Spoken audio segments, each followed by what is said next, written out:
محبوب نے فرمایا ابو امامہ کیا بات ہے یار، یہ وقت نہیں مسجد آنے کا، اور اس وقت کے اندر میں تمہیں مسجد میں دیکھ رہا ہوں، اس وقت کیوں بیٹھے ہو؟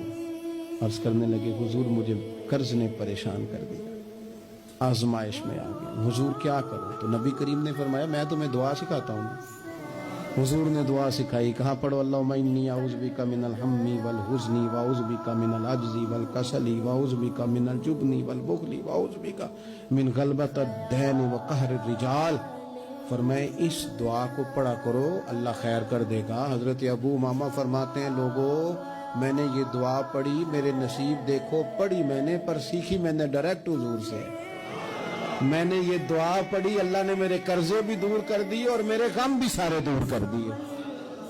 ہمارے تو وظیفے میں اعلیٰ حضرت نے اس دعا کو شامل کر دیا، فرمایا اسے پڑھو، صبح بھی پڑھو، شام بھی پڑھو، غم بھی دور ہوں گے، قرضے بھی دور ہوں گے۔